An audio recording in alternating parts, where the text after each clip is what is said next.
Hey guys, tonight we step across the threshold of a place very few ever wanted to see from the inside. A medieval dungeon. You shuffle forward, the iron gate clanging shut behind you with a finality that makes your stomach twist. The torchlight doesn't so much illuminate as it stains the stones a flickering orange, revealing iron chains dangling like sinister jewelry from the walls. You feel the air change instantly, damp, cold, and carrying a sour scent of mildew and unwashed bodies. If you were hoping for a cozy bed of straw and a hearty meal, well, you probably won't survive this. So, before you get comfortable, take a moment to like the video and subscribe, but only if you genuinely enjoy what I do here. And while you're at it, tell me in the comments where you're watching from and what time it is where you are right now. I always love seeing who's sneaking into history's darkest corners with me. Now, dim the lights, maybe turn on a fan for that soft background hum, and let's ease into tonight's journey together. Your first steps on the rough flagstones echo strangely. The jailer doesn't bother to tell you his name, but the heavy ring of keys at his waist speaks louder than words. The dungeon isn't some romanticized villain's lair out of a fantasy novel. It's a tool, a very practical, very bureaucratic extension of medieval justice. And right now, you're just another body added to its records. A clerk scratches your name, or at least the garbled version he catches from your lips, into a ledger. If you're unlucky, he also notes down the items you had when they grabbed you. Spoiler, don't expect to get those back. The arrival ritual is as humiliating as it is methodical. You're stripped of anything sharp, valuable, or suspicious, though sometimes a bribe tucked into a boot can magically disappear from the inventory list. Historians still argue whether petty theft by guards was an accepted perk of the job or a punishable offense. Either way, your coin purse feels conspicuously lighter as you're handed a ragged garment that barely qualifies as clothing. At least it doesn't smell too fresh. Nothing in here does. The clang of a bolt sliding into place tells you you're not just a visitor anymore. And here comes your first quirky tidbit. In some European dungeons, new prisoners were made to kiss the welcome stone, a slab of rock slick with centuries of spit and grime, as a kind of initiation. Disgusting? Absolutely. But traditions have to start somewhere, even the gross ones. The corridor bends, plunging you deeper. The walls sweat moisture. Drops of water plop onto your head with perfect comedic timing, like some medieval slapstick gag, except you're not laughing. The air grows heavier, tinged with smoke from torches that only half battle the darkness. You pass niches where shackles hang empty, and you can't help but imagine the unlucky souls who once filled them. Your own wrists tingle in sympathy. The guard gives you a shove, just in case you were getting ideas about slowing down. His boots make a steady thump on the stone, while yours skid and scrape. That sound, your footsteps mismatched against his, becomes the soundtrack to your induction. In a way, it's already training your ears. Down here, sound is information. The rattle of chains could mean a restless prisoner. The sudden hush might mean trouble. One day soon, you'll know the difference without thinking. You pause before an iron-studded door. A peephole slides open, an eye peers out, then slams shut again. Bolts screech as they're dragged back, and the door groans open like it resents being disturbed. The guard gestures you inside with the universal "don't argue" motion of a shove. The cell isn't exactly inviting. A straw pallet sprawls unevenly in one corner, already flattened by countless bodies. The floor is damp where water seeps in from somewhere unseen. You test it with your foot, and it squelches. Lovely. The walls are thick stone, pitted and scarred, scratched with names, tally marks, and crude doodles. One figure looks suspiciously like a dancing pig, proof that even in misery, someone had a sense of humor. You're locked in. The bolt slides, the key clicks, and suddenly the sound of your own breathing is too loud. Welcome to your new home. But here's the sneaky thing about arrival in a dungeon. It's not just about losing freedom. It's about being folded into an entirely new ecosystem. The dungeon is less like a building and more like a living organism, with its own rhythms, rules, and rituals. Right now, you're like a newborn dumped straight into its stomach, small, confused, and waiting to see if you'll be digested. You settle onto the straw, trying not to think about what small creatures might be sharing it. You stare at the wall across from you, lit by the dim glow of a torch through the bars. The flicker stretches shadows into bizarre shapes, faces that aren't really there, fingers reaching out, whole armies marching past in silhouette. It's funny how your brain supplies company when you need it most. And then there's the silence, except it's not really silent at all. You catch muffled coughs, the distant clang of metal, maybe a muttered prayer carried through the stones. The dungeon is alive, and you're now one of its many heartbeats. That first night is always the longest.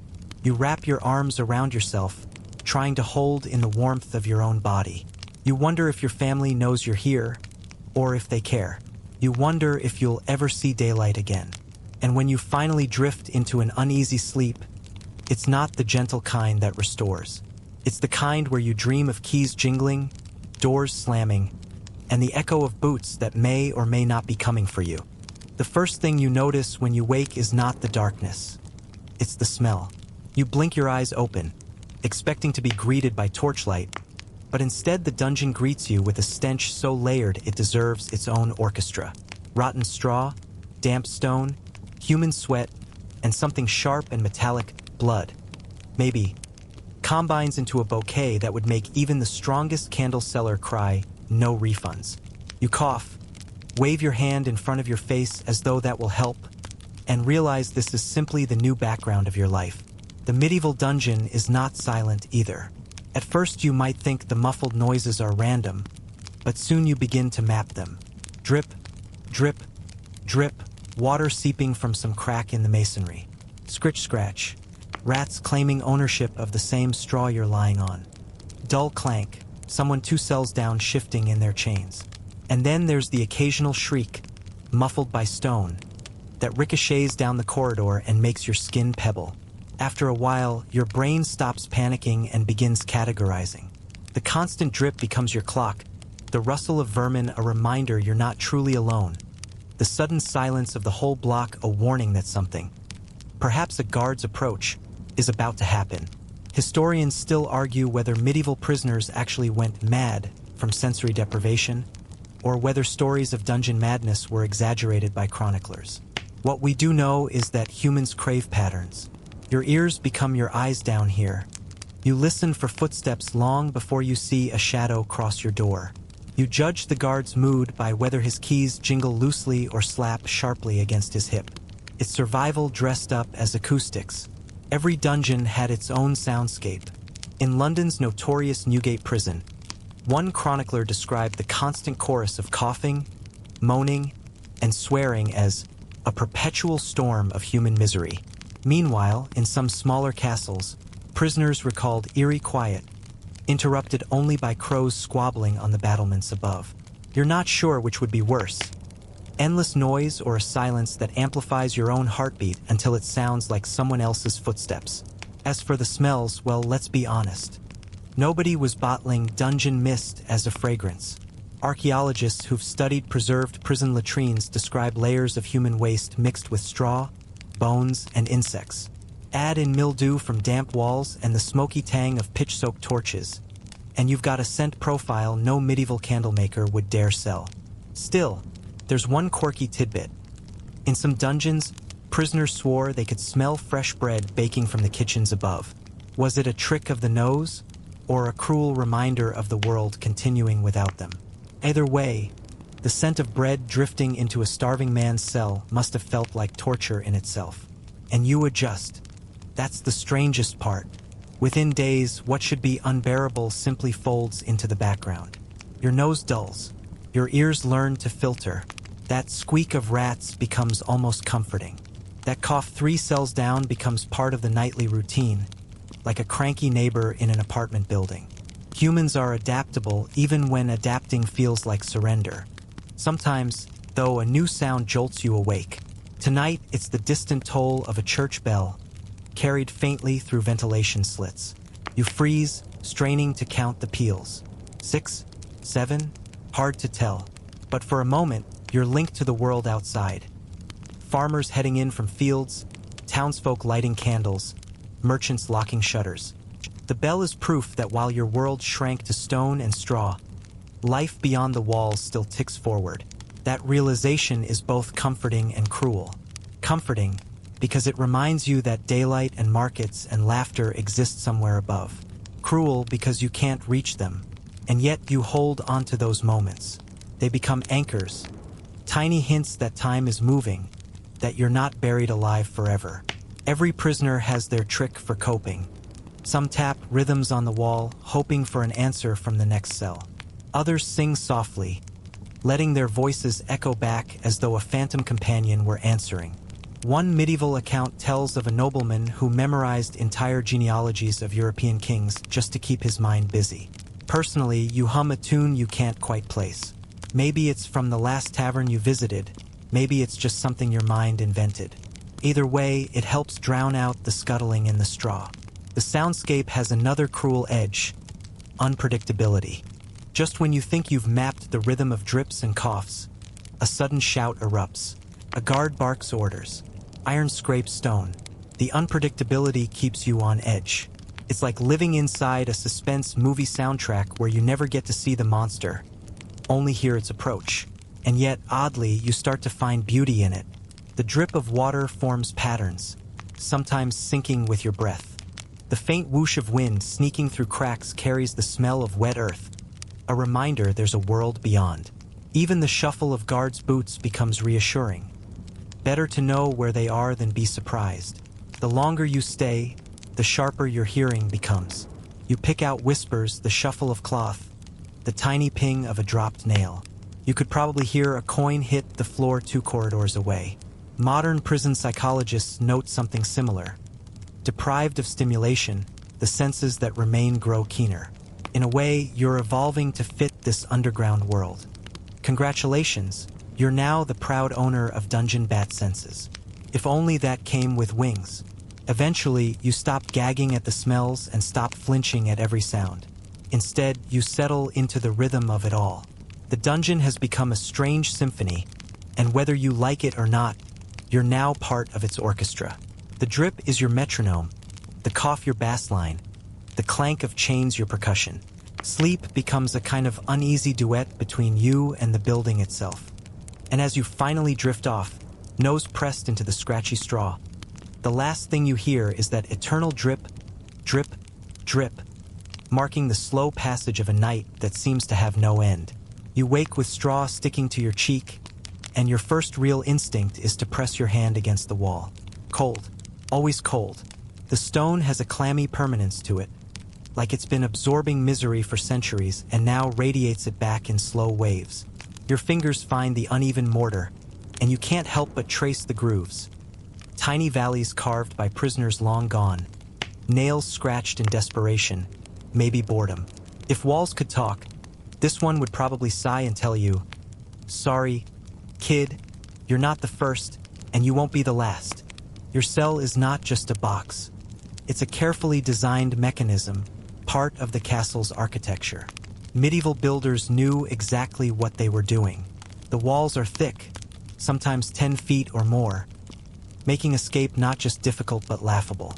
The ceiling curves into a low vault, echoing even the smallest cough, amplifying your private sounds until you feel like you're speaking to an audience of ghosts. The door is reinforced wood, studded with iron nails.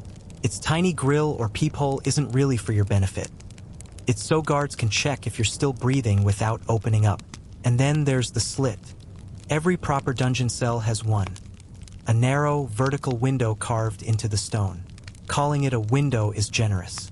It's really just a wound in the wall, wide enough to let in a meager stripe of daylight and narrow enough that even the skinniest prisoner couldn't squeeze through. From it, you might catch a patch of sky, or maybe just another stretch of wall across the moat. Some dungeons position these slits so high up that you'd need to stand on tiptoe, straining calves, just to glimpse the color of the day. Historians still argue whether these slits were meant for ventilation, for taunting, or simply because every room needs an opening. Whatever the reason, you'll find yourself obsessed with it. The slit is your calendar. In winter, only a weak glow leaks in for a few hours. In summer, you get a longer, brighter rectangle, but it's still just a fragment. You track the angle of sunlight like a scientist, marking how it slides across the floor. You could almost laugh. You, the accidental astronomer of despair. At least you're doing field work. But the architecture plays tricks. The dungeon isn't always underground. In many castles, the dungeon was actually a tall tower chamber, where prisoners were stacked above one another like parcels. That meant someone might be moaning above you, their waist dripping down into your corner. You'd think of dungeons as basements, but in truth they were simply the most secure rooms. If that meant down in the bowels or up in the rafters, so be it. A quirky tidbit here, in certain Italian city-states, cells were built directly into bridges. Imagine that. Your prison swaying slightly as carts rattled overhead, the constant vibration shaking dust into your eyes. And in France, some castles even had oubliettes, literally forgotten places. These were bottle-shaped pits where a prisoner could be dropped in from above, with no door, just a hole. Good luck climbing those slick walls. You're not in one of those pits, thankfully, but the thought of it makes you shiver. Back in your cell, you start noticing how architecture becomes social engineering. The bars don't just keep you in, they control how you see and how you're seen. Through the door grill, you glimpse only slices of the corridor. A boot passing, a torch flare, maybe an eye glancing back. Through the slit window, you're granted a cruelly narrow horizon. Your world shrinks into vertical stripes, like you're living inside a cage of shadows. And here's the kicker, it works. The design bends your mind. At first, you imagine you'll outsmart it, measure bricks, scratch escape plans. You start counting 1, 2, 3 stones wide, 10 stones tall. But eventually, the architecture starts counting you. Each stone, each scratch mark on the wall, each echo off the ceiling becomes part of your identity as a captive. Sometimes you imagine the builders, stonemasons sweating in the sun, chiseling away, maybe joking about the poor souls who'd one day sit where you are now. Did they think of you at all? Probably not. To them, these were just rooms functional as a grain store or an armory. The fact that those functions included misery didn't make the job any less routine. The door rattles suddenly, startling you. A guard slides back the peephole, glances in, then slams it shut again. No words, no explanation.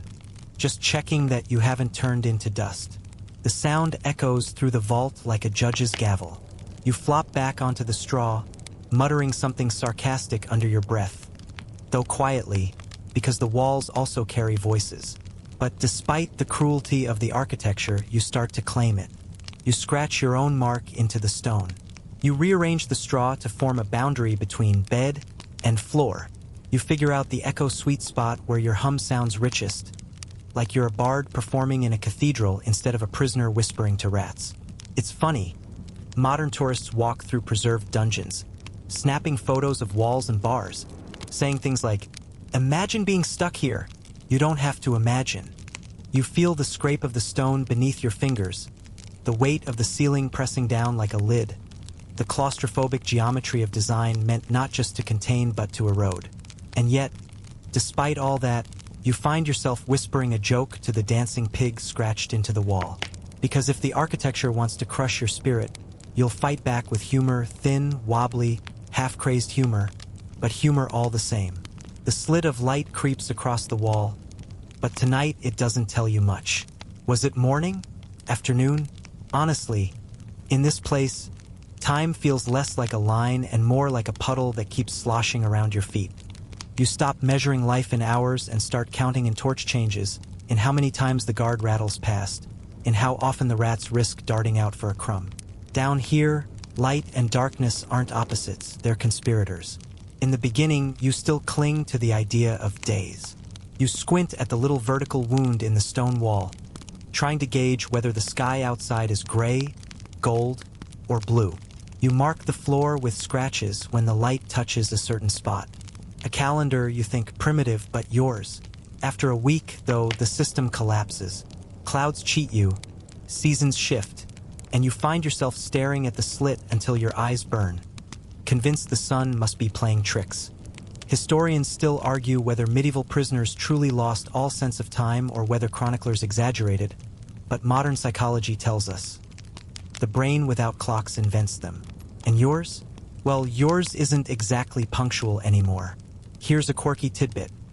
Some dungeons deliberately designed their light slits so prisoners could see only the moon, not the sun. Imagine that. You'd live on a cycle of silver glows, convinced night was eternal. Not exactly a great way to keep your circadian rhythm intact. On the other hand, monks in monasteries used bells to regulate their hours, waking to pray at midnight and dawn. Funny how two stone-built worlds, one for worship, one for punishment, both played games with time. You notice how torches become your unofficial clocks. A torch burns for about an hour if left alone, maybe longer if the guard trims it carefully. You watch them sputter, flare, die, and in your mind, that becomes a unit. One torch length. But even torches lie. A draft might make one vanish faster, leaving you in sudden darkness that feels like falling into a hole. And oh, the darkness. The kind that's so complete your eyes open wide but see nothing. So your brain starts filling in the blanks.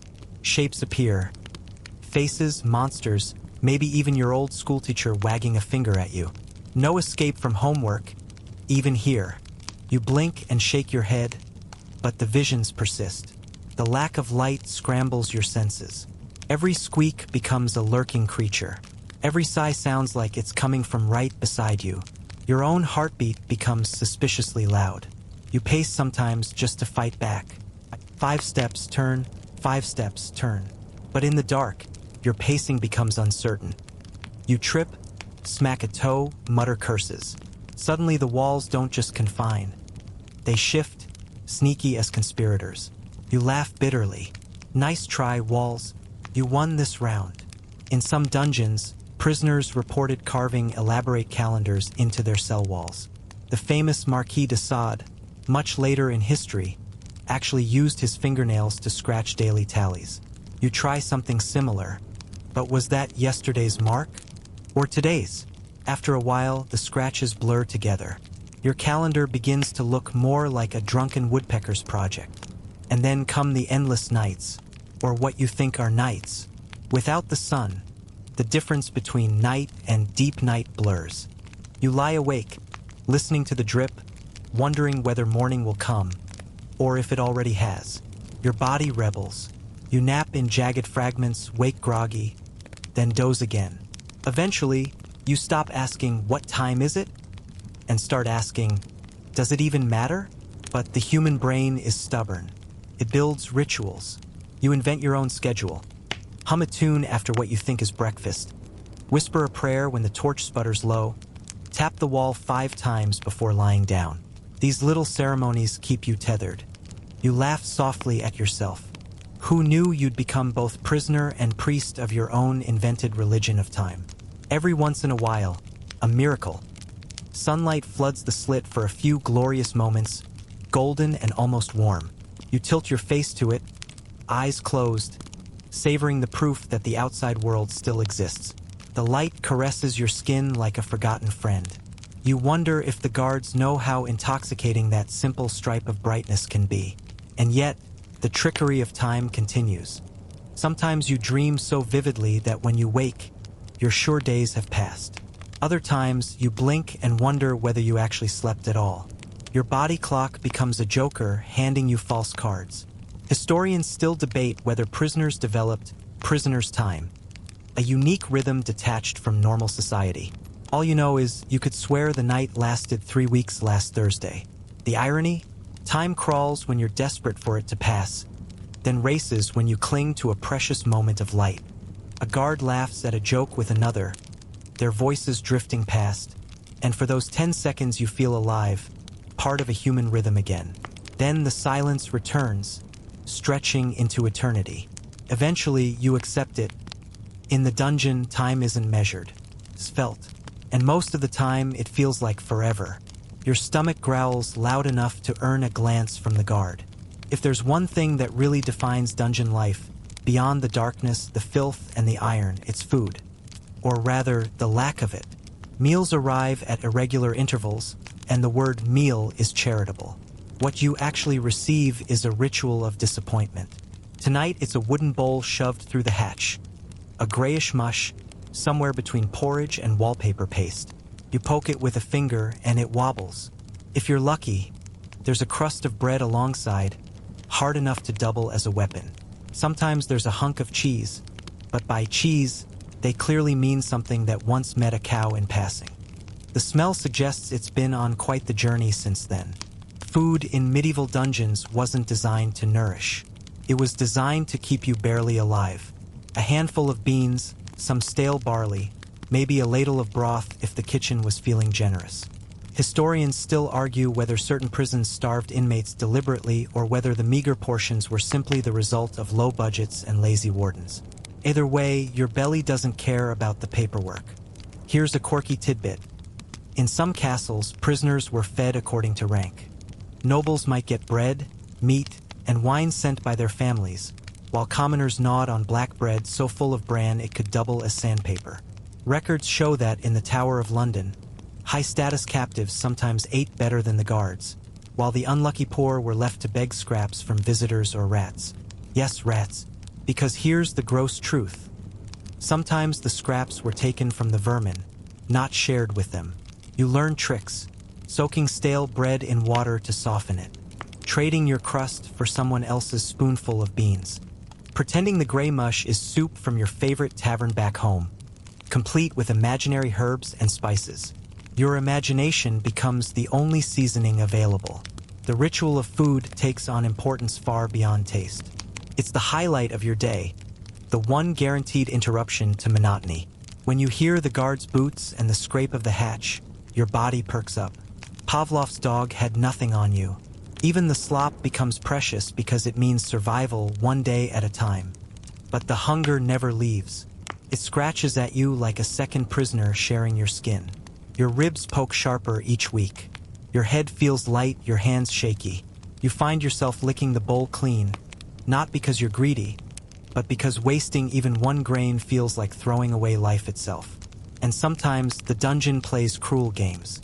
Imagine, you catch the smell of roasting meat drifting down from the castle kitchens. A feast is happening above. Laughter, clinking cups, grease dripping from joints of pork. You sit below, gnawing your sour crust, every sniff a taunt. Some prisoners wrote later that they would dream entire menus, waking up with the taste of imaginary stews still lingering on their tongues. One medieval chronicle tells of a man who swore he saw angels bring him bread in his sleep. Others spoke of fellow prisoners who hid crusts under straw, only to discover them nibbled away by rats. You chuckle weakly. The rats eat well here. You could almost open a 5-star rodent restaurant. The politics of food also reveal themselves quickly. Guards take bribes to deliver larger portions.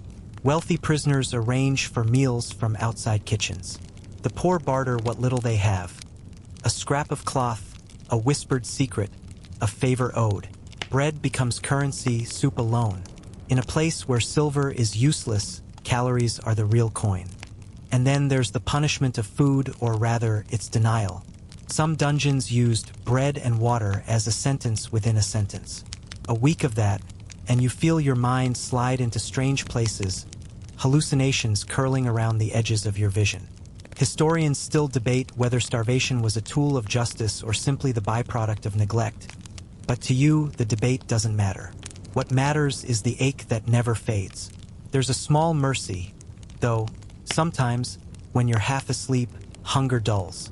Your body gives up complaining and slides into a dreamy numbness. You lie back on the straw, belly hollow, mind light, imagining banquets. You picture golden loaves with steaming crusts, roasted chickens dripping fat, pitchers of ale frothing over. You smile faintly because in dreams, at least, you dine like a king, until the guard rattles the hatch again, and you're back to gray mush. The hatch slams shut with a metallic clank, and you realize, once again, that your life in here depends less on the stone walls and more on the men who carry the keys. Guards, wardens, jailers. Call them what you like, but they are the real architecture of the dungeon. Their footsteps echo louder than chains. Their moods determine whether you eat or starve, whether you survive another day or become just another scratch mark on the wall. You catch sight of one now, pausing in the corridor.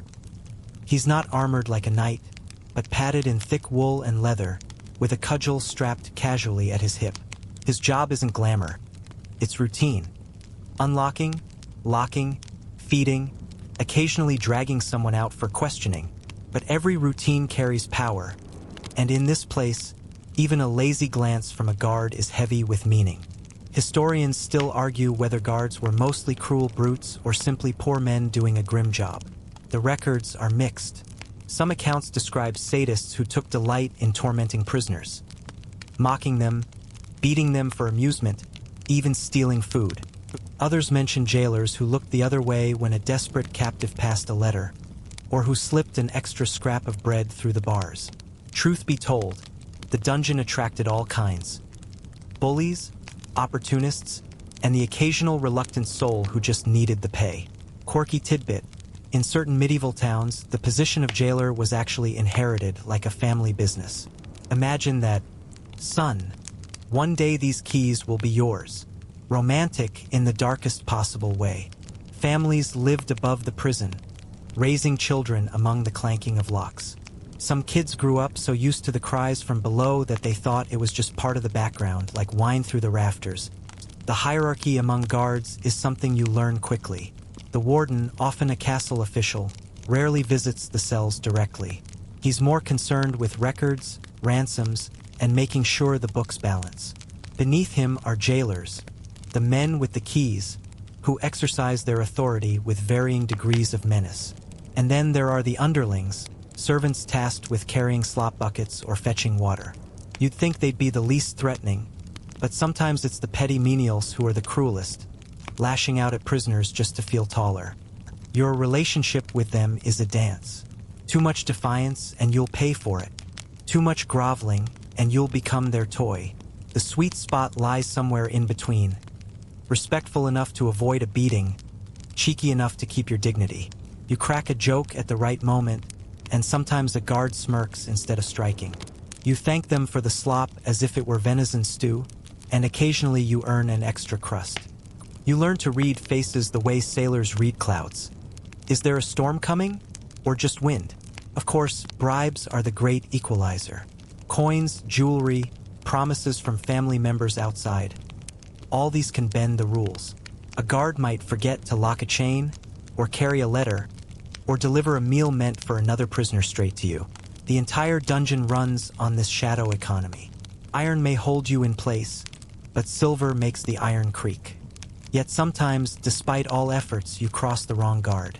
You remember the one with the crooked nose, the one who whistles off-key while rattling his keys. He's decided you irritate him. Maybe your sarcasm was too sharp. Maybe he just didn't like your face.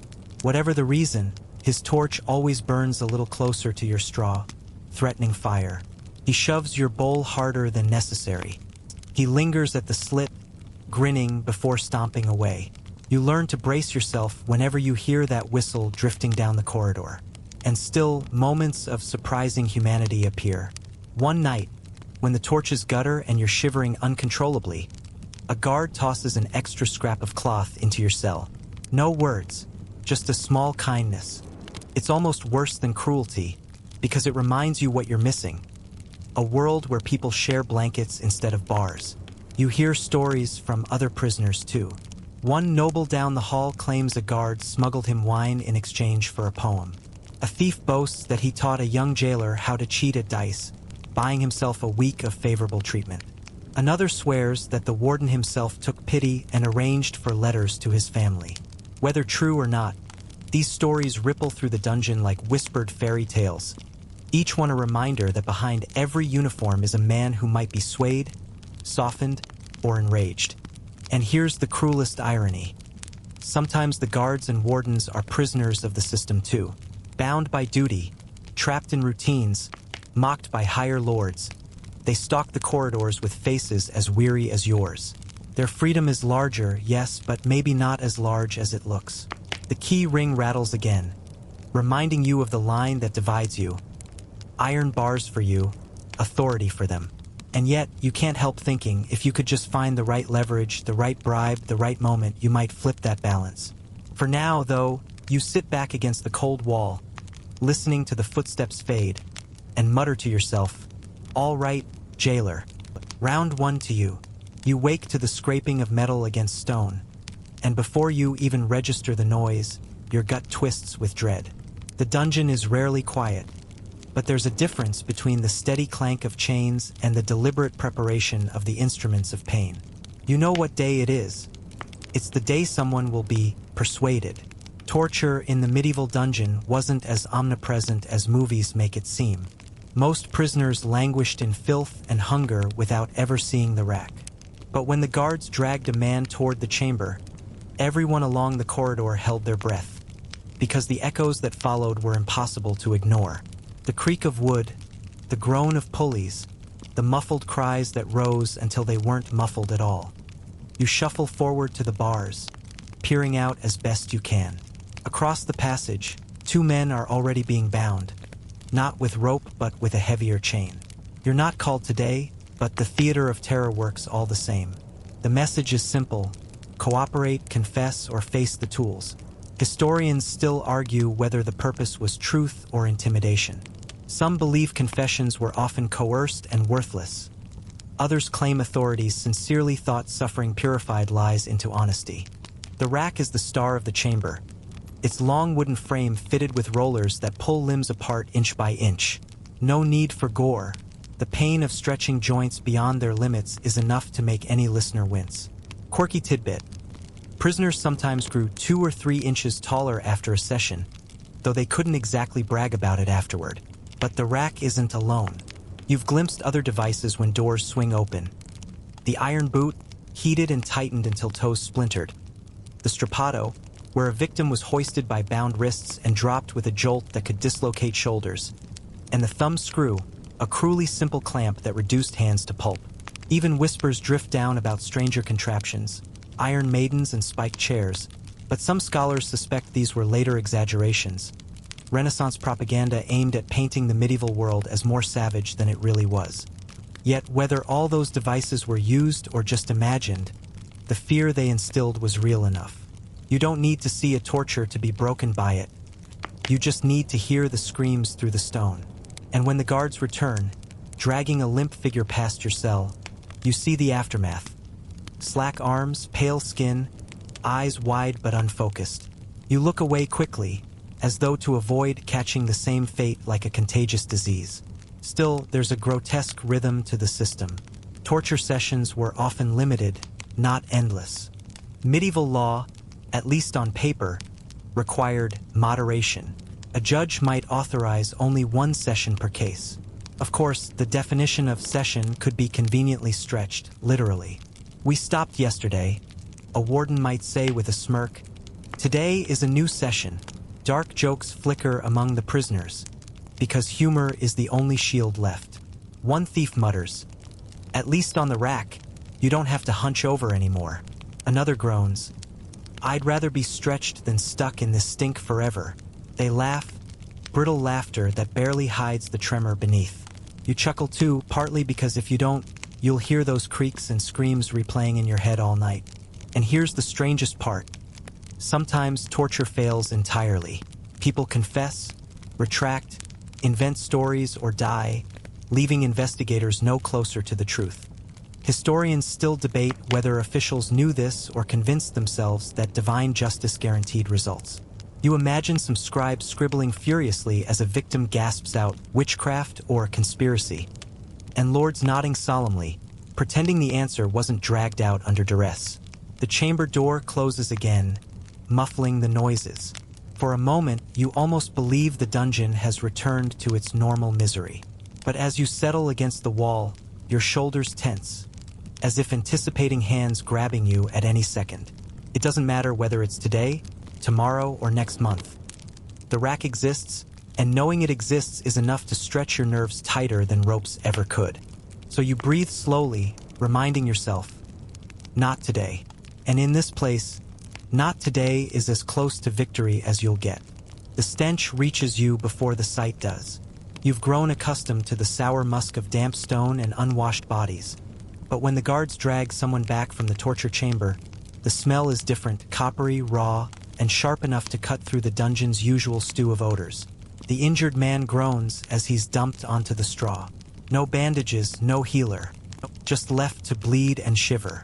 This is where survival becomes less about chains and more about flesh. Your body is your only real possession, and the dungeon seems intent on destroying it piece by piece. Wounds fester quickly here. A scrape from iron shackles turns angry red, then black. The dampness keeps straw soggy, so sores erupt on skin pressed too long against the ground. Rats nibble toes at night if you don't jerk awake in time. Medieval medical theory still clings to humors blood, phlegm, black bile, yellow bile. Balance them, the scholars insist, and the body thrives. You can almost hear a physician outside the walls prescribing leeches or a cooling diet of lettuce. Inside, none of that matters. You're lucky if you find a rag to press against an infection. Still, some captives cling to these theories. One swears that spitting out blood balances his system. Another insists his fever means his body is purging bad humors. Historians still argue whether prisoners were ever regularly tended by official healers or left entirely to rot. A quirky tidbit. Some nobles actually brought their own physicians with them into captivity. Imagine a personal doctor setting up a stool in a cell, trying to keep things sterile while rats scurry past. The privilege gap between rich and poor yawns wider than ever in the dungeon. If you're common, the only doctor you'll meet is time, and time in here is no healer, so prisoners improvise. That thief in the corner wraps cobwebs around a cut, claiming the webs draw out poison. Another chews bitter herbs smuggled in with bread, insisting they fend off fever. Someone mutters that dog fat rubbed on wounds helps them close faster. Desperate people turn folklore into pharmacy. Sometimes it works, sometimes it kills quicker than the infection would have. Your own body starts to betray you. The cold gnaws at joints. Teeth loosen from lack of nutrition. You scratch absently at lice burrowing in your scalp, then freeze when you notice blood under your nails. Even sleep feels dangerous.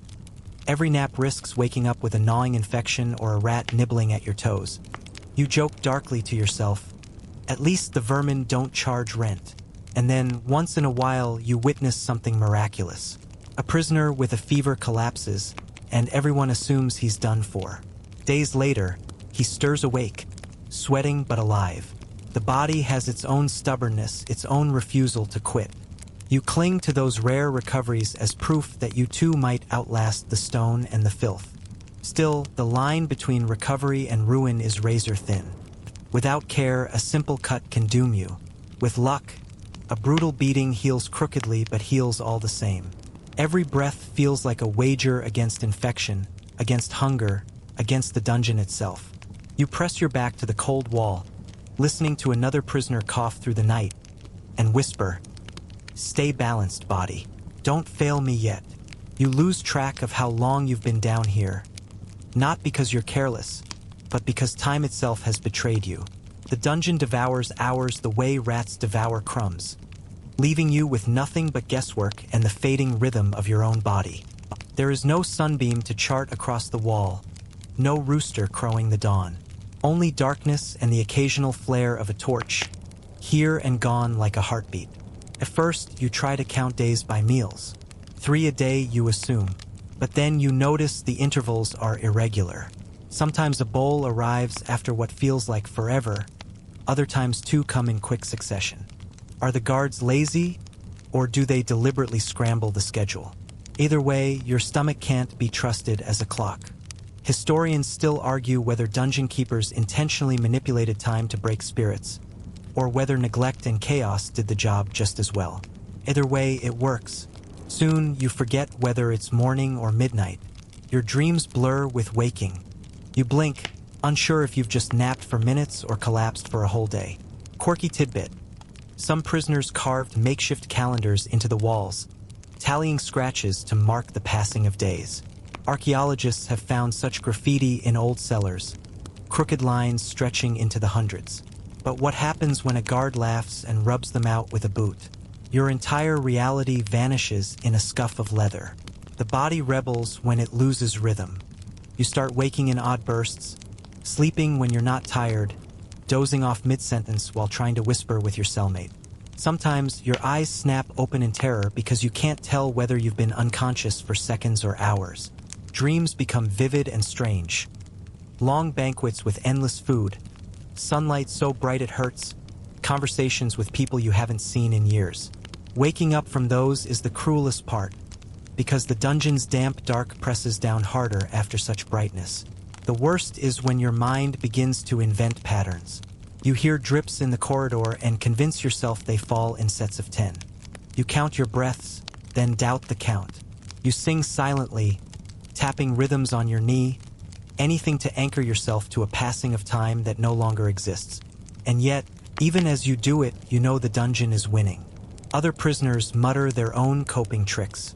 One insists he can tell day from night by the faint warmth in the air, though you can't feel it.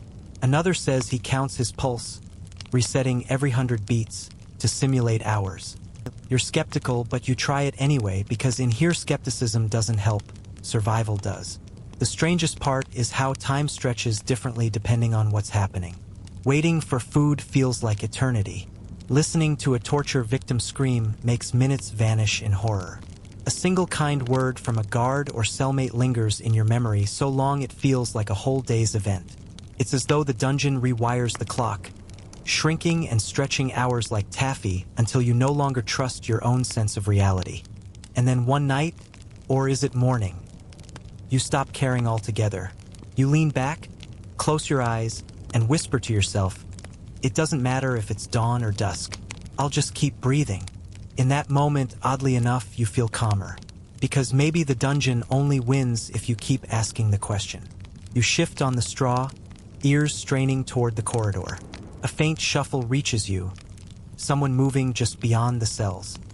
It's not the heavy step of a guard, nor the dragging limp of a tortured prisoner.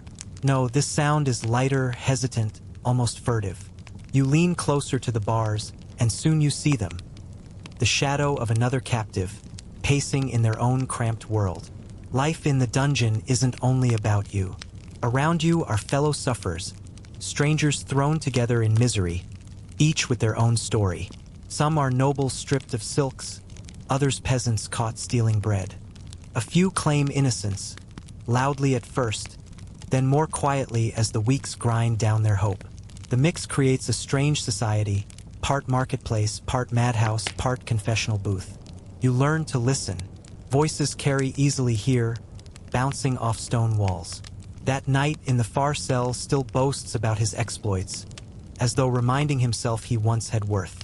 The thief 2 cells over makes jokes about everything, laughing so hard at his own punchlines you almost believe him. And then there's the silent one, the one who hasn't spoken in weeks. You wonder if silence is strength, or if madness has sealed his lips shut. Historians still argue whether dungeon populations leaned more toward hardened criminals, unlucky debtors, or political pawns. The truth is, it was often a mix of all three. Quirky tidbit. In some dungeons, prisoners could actually pay for better accommodations, even renting furniture or bedding from the jailer. Imagine that. Same dungeon, but your neighbor is lounging on a cushion while you're scratching at lice. No wonder jealousies boiled over in the dark. And yet, bonds form too. Humans are annoyingly resilient in that way. You whisper to each other through cracks, trade scraps of food, share rumors of the outside world. A noble might recount tales of feasts and hunts, letting you drift into memories you never had. A beggar might describe city streets alive with hawkers and bells. You cling to these voices, weaving them into a lifeline. Arguments flare, naturally. With nothing but walls and despair, tempers snap.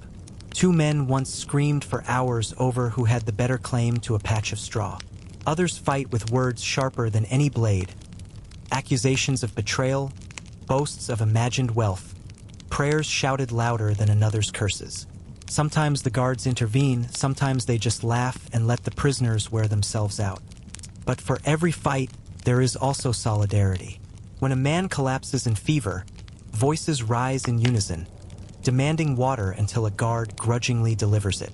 When food is scarce, you've seen prisoners trade portions, half a crust given to someone weaker, an unexpected kindness in a place designed to extinguish it. Those moments feel brighter than torches, reminding you that no wall, however thick, can fully crush the human urge to connect. And then, of course, there are the stories, the lifeblood of the dungeon. Tales of escape attempts, exaggerated battles, forbidden romances, even ghost sightings. One prisoner swears he once saw a shadowy monk gliding down the corridor, rosary clinking in the silence.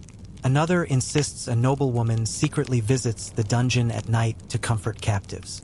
Do you believe them? Not really, but you nod, because disbelief is boring and belief is a better pillow. At last, as the shuffling in the corridor fades, you lie back and realize the dungeon is a city in miniature. Cramped, brutal, unfair, but still alive with voices. And in a place where time has no shape, those voices are the only markers of existence. You fall asleep listening to a thief hum off-key, oddly grateful for the sound. You wake to the faint clang of metal against stone. Not a guard this time, not the shuffle of another prisoner, but the distinct slide of a bucket. The smell confirms it a moment later. Acrid, heavy, eye-watering. Sanitation, such as it is, defines life in the dungeon as much as chains or hunger. And here, sanitation is a word best whispered with irony. The bucket sits in the corner of your cell, half full, already buzzing with flies. If you're lucky, a guard will haul it out once a day. If not, it stays, fermenting into something that coats your throat with every breath. There is no privacy, just you, the bucket, and whichever rats take an interest. You joke to yourself that at least the bucket never judges, though the smell certainly does. Historians still argue how standardized these arrangements were. Some sources describe regular collection, even rudimentary drainage systems in castle dungeons. Others paint a picture closer to your reality. Waste piling in corners, seeping into stone, turning the entire cell into a latrine. The truth probably depends on the wealth of the lord and the mood of the jailer. Quirky tidbit. In a few surviving records, wealthy prisoners were allowed to bring chamber pots made of brass or even ceramic, emptied by servants. Imagine the insult of listening to your neighbor politely request his gilded pot be refreshed while you're choking on fumes from a splintered bucket. But it's not just waste. Water, too, is an issue. Sometimes it's brought in brimming jugs, clean enough to drink. Other times it's a murky bucket pulled from a well, swimming with things best left unnamed. You drink anyway because thirst doesn't care about purity. Baths are laughably rare, perhaps a splash on holidays, or if disease grows so rampant the guards fear it might spread to them. Until then, dirt cakes your skin, lice colonize your hair, and your nails gather grime thick enough to plant crops in. The result is a dungeon that assaults every sense. The floor squelches, the air chokes, the straw rots into sludge. Even your own body begins to smell unfamiliar, a constant reminder that you're dissolving slowly into the same stone you lean against. You scratch at bites and sores, wondering whether the itch is vermin, infection, or just your imagination. And yet, humor creeps in. A fellow prisoner once muttered, "If the torture doesn't break us, the smell will." Another laughed, "I'd confess to anything for a bath." You chuckle too, because in this world, filth becomes the punchline. Still, you adapt in strange ways. You position yourself as far from the bucket as chains allow. You fold straw over the worst patches of sludge, pretending it's fresh bedding. You press your face against the cold wall for a moment of cleaner air. These small tricks keep you sane, or at least less insane than you might otherwise be. One night, you dream of rain. Not just falling rain, but pouring torrents flooding the cell, washing everything away. Rats, waste, lice, even the stink itself. You wake disappointed, of course, but oddly refreshed, as if your mind managed to scrub itself even if your body cannot. So you breathe shallowly, mutter another bitter joke about medieval spa treatments, and remind yourself, survival here isn't about cleanliness, it's about endurance. The dungeon doesn't care how foul it becomes, only that you're still breathing in it. Some nights the silence is worse than the screams. You lie awake, staring at the ceiling you can barely see, and the dungeon begins whispering in its own language. Groans of settling stone, faint drips of unseen water, skittering claws just beyond reach. It's in that silence your mind becomes the loudest tormentor. Sleep is supposed to be an escape, but here it feels like a trap. The straw pricks, the chains bite if you shift too far, and your body is always balancing between shivering from cold or sweating from fever. You curl in on yourself, trying to find that one position where the aches line up into something tolerable. But even when sleep comes, it is rarely merciful. Dreams here are sharper than daylight. You see endless banquets, tables groaning with roasted meat and sweet pastries, only to wake with your stomach growling at a crust of moldy bread. You dream of sunlight so brilliant you shield your eyes, then open them to the damp glow of a guttering torch. Sometimes you dream of freedom itself, running barefoot across grass, air fresh in your lungs, only to wake chained, with straw sticking to your cheek. You sigh, whispering, "Nice try, brain." Historians still argue how much sleep deprivation was intentional versus incidental. Some believe jailers deliberately kept prisoners awake, banging on doors, rattling chains, shining torches, because a weary mind cracks faster. Others think it was just the dungeon doing what it always does, amplifying discomfort until exhaustion itself became torture. Either way, the result is the same. You stagger through waking hours half dreaming, and through sleep half awake. Quirky tidbit. A few medieval texts suggest prisoners were sometimes forced to remain awake as punishment, kept standing or even strapped upright. Imagine your crime being yawning at the wrong time and paying for it with sleepless nights. Compared to the bucket in the corner, it almost sounds inventive. The real enemy is not lack of sleep, but the thoughts that arrive in its absence. You start remembering moments you'd forgotten. A childhood game, a lover's laugh, the smell of bread from a street vendor. They return uninvited, sharper now because you know you may never taste them again. Nostalgia becomes a cruel form of torture. Other prisoners cope in their own ways. One hums lullabies to himself until he drifts off. Another recites psalms, each word a stepping stone toward drowsiness. A thief mutters tall tales, pretending he's telling them to an audience, as if performance itself could rock him to sleep.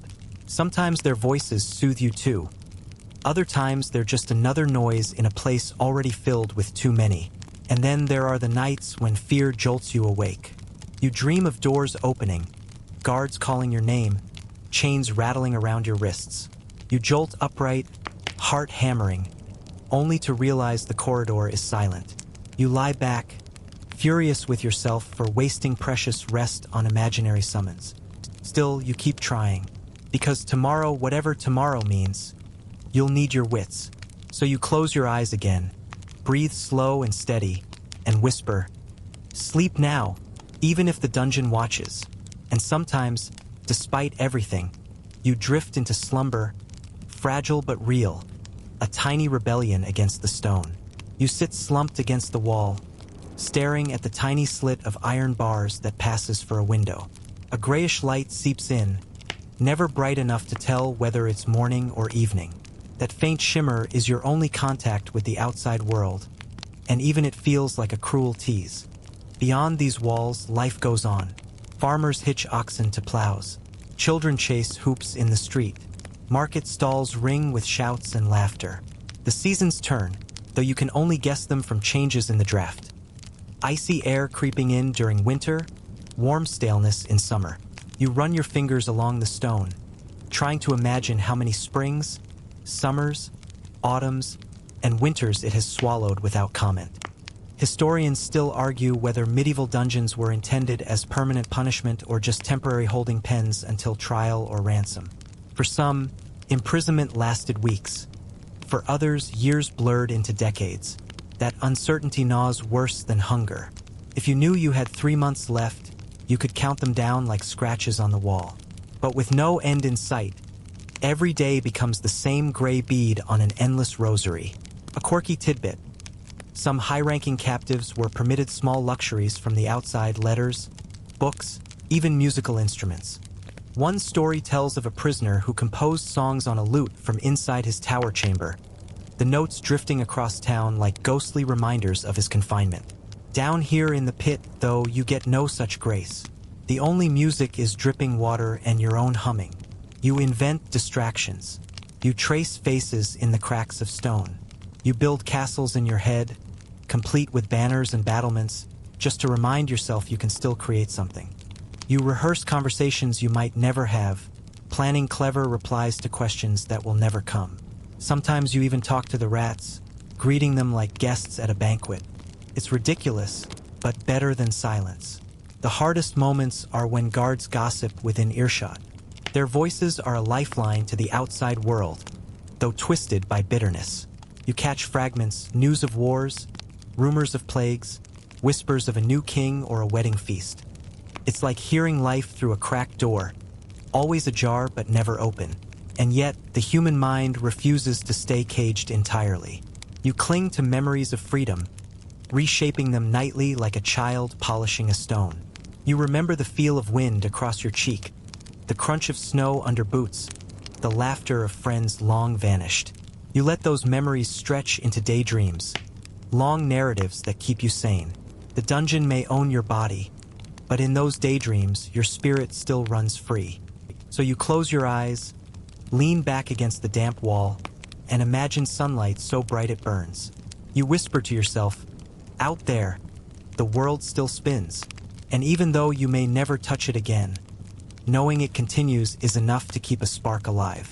You wake to the sound of metal scraping across the floor. A prisoner is being dragged, his chains clattering like bells. You know what that means. Someone's fate is about to be sealed. Trials, punishments, and the looming shadow of execution are as much a part of dungeon life as straw and rats. For many, the dungeon isn't the end. It's the waiting room. Trials come, though trial is often a generous word. Depending on who you are, it might be a solemn court with clerks scribbling notes, or it might just be a lord raising an eyebrow and saying, guilty enough. Historians still argue whether medieval justice leaned more on genuine evidence or simply on power and reputation. From where you sit, it feels like the latter. Quirky tidbit. In some places, trial by ordeal was still practiced well into the Middle Ages. Imagine being told your innocence will be tested by plunging your hand into boiling water or carrying a red-hot iron. If the wound heals cleanly, you're innocent. If it festers, guilty. You laugh bitterly at the thought. Of course wounds fester here. The dungeon practically guarantees it. The outcomes vary. Some prisoners are ransomed, wealthy nobles whose families negotiate their release with gold and promises. You hear rumors of men who walked free after months underground, stepping into daylight with coin-purchased liberty. Others are sentenced to fines or banishment, punishments that almost sound merciful compared to your straw mat. But for many, the path leads to the scaffold or the gallows. You've seen it. Guards dragging a trembling man past the cells, his face pale, lips moving in prayer. Sometimes he shouts defiance, other times he weeps openly. You wonder which you'd choose if it were you. Outside, a crowd gathers, eager for spectacle. The dungeon swallows its captives quietly, but it spits them out for public consumption. Justice must be seen even if it's messy. The strangest part is how calmly some prisoners accept it. One man whispered to you the night before his execution, "Better the rope than this hole." You didn't know whether to envy or pity him. Another sang loudly all the way to the gallows, each note echoing back down the corridor like a final act of rebellion. You can't decide if it was bravery or madness or both. And then there are rumors of escapes. Prisoners boast of comrades who bribed guards, dug tunnels, or disguised themselves in laundry carts. You've never seen one succeed, though. Mostly, escape stories serve as bedtime tales, soothing desperate minds with the possibility of freedom. Yet, when you hear a guard mutter about an empty cell, you can't help leaning closer, hoping. For now, though, you remain, waiting as always, wondering whether your name will be called next, whether your story ends with sunlight or with a noose.